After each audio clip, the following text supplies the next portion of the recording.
America की Chicago university की research का निष्कर्ष, सुपर एजर्स 90 की उम्र में दिमाग 50 जैसा, यादाश्त में युवाओं को मात।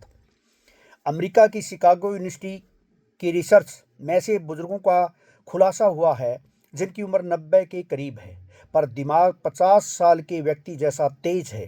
वैज्ञानिक इन्हें सुपर एजर कहते हैं। ये बिना सहारे के चलते हैं, पजल सुलझाते हैं और पावर लिफ्टिंग में गोल्ड मेडल जीतते हैं। सुपरवाइजर लाजवाना की 80 से अधिक उम्र में भी यादाश्त 50-60 साल के व्यक्ति जैसी है। वे हर सुबह मेडिटेशन से दिन की शुरुआत करती है, रोज 6 से 7 हज़ार कदम चलती है। उनकी फिटनेस का बड़ा राज फूड स्केटिंग खाने का वैज्ञानिक क्रम है। वे पहले फाइबर, फिर प्रोटीन, फिर स्टार्च और आखिर में शुगर लेती है।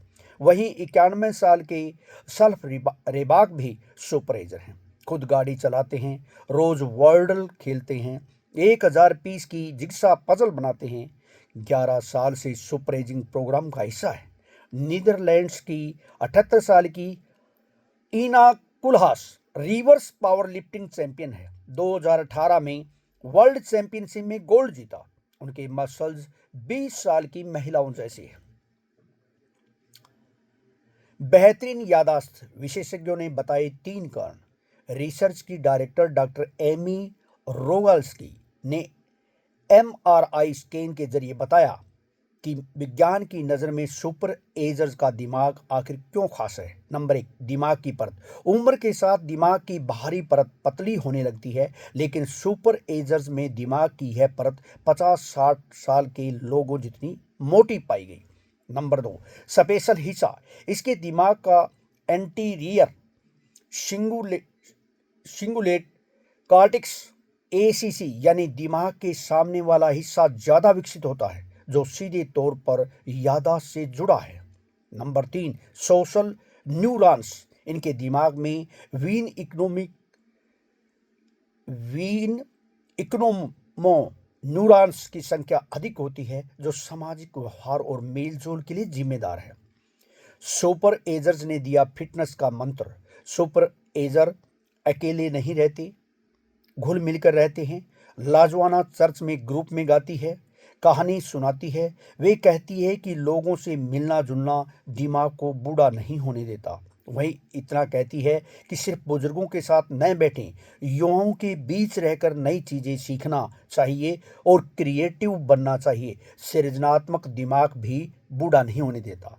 तो दोस्तों, जो इस रिसर्च में आया कि जब जो जो किसी व्यक्ति का एज बढ़ती है तो उसे क्रिएटिव रहना चाहिए, उसे हल्के फुल्के व्यायाम करने चाहिए और खाने का बहुत ही नियंत्रण होना चाहिए। बढ़िया खाना होना चाहिए, जिसमें हम ज़्यादातर शुरुआत में कहते हैं, इसमें कहा कि फाइबर का मतलब ये है कि हमें सलाद के रूप में पहले सलाद लेनी चाहिए, फ्रूट लेने चाहिए। उसके बाद इसने कहा कि प्रोटीन युक्त में हम हल्की चीज़ें भी यूज़ कर सकते हैं, जिसमें हम दाल वगैरह ले सकते हैं। और उसके बाद इसने बताया कि जब लास्ट में स्टार्च है, जिसमें हम कार्बोहाइड्रेट के रूप में जब जैसे खाना रोटी वगैरह खाते हैं या चावल वगैरह खाते हैं, तो वो हम कह सकते हैं। उसके बाद थोड़ा बहुत जो मीठे के रूप में हमें गुड़ वगैरह लेना चाहिए, ज़्यादा मीठा नहीं लेना चाहिए। तो ये चीज़ें, और एक मेडिटेशन है, एक या आधा घंटा दिन में प्रतिदिन सुबह या शाम किया जाए और कुछ पैदल चला जाए, तो ये चीज़ें हमें पूरी शरीर को मेंटेन रख सकती है और एक जीवन को अनुशासित बनाया जाए। यही सुपर एजर्स में खासियत दिखाई गई है। तो इसलिए दोस्तों, हमें लोगों को इस बारे में जागरूक करना चाहिए और खुद भी हम जब परिपक्व होते जा रहे हैं तो हमें भी इस पर अमल करना चाहिए। यही ठीक है दोस्तों।